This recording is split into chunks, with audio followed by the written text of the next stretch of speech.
That's how I kicked off this wave. You know, and I always bring this up in talks because you can never predict like what first project is going to like lead to your like dream job or career goals. And this was my domino effect. I was just really into Caravaggio, like to the point where me as a creative person didn't realize you could invent. And that's what, you know, this painting represents to me. It's honestly, I just put this up here to have it up at Harvard and someday.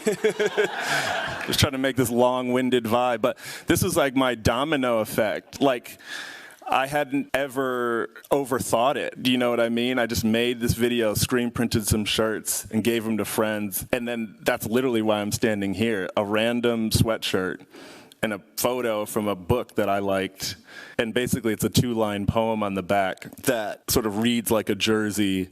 And it was like, it's super seminal for me, and I think it's important. If you, amongst all your studies, amongst like your 9 to 5, all these kids like tuning in on live stream or whatever, like if you just force yourself to do the one project that you believe in and then it exists, that's gonna be the one that's gonna like lead you on your career, not necessarily the practical ones. So that's just a showcase of what, you know, I believe that everyone should do. And then so going back to that, you also have to have mentors, like dead or alive. You have to sort of connect with some body of work or someone who formulated a thought and an aesthetic and then build yours upon that. What most people won't tell you is that the people that you look up to didn't invent it themselves. You know, everyone has this sort of like, I call it like getting your brain reprogrammed.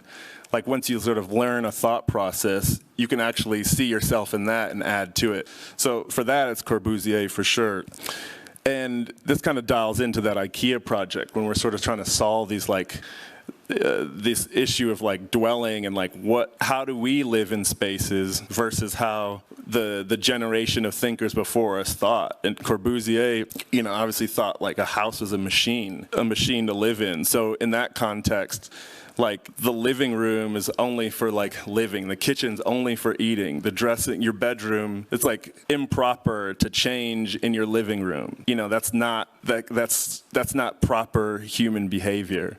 And so obviously I have a mentor, I have a sort of thought process and aesthetic that I love, but then once you learn the ethos of why you love the aesthetic, you dig deeper and then you know how to turn the wheel left or right.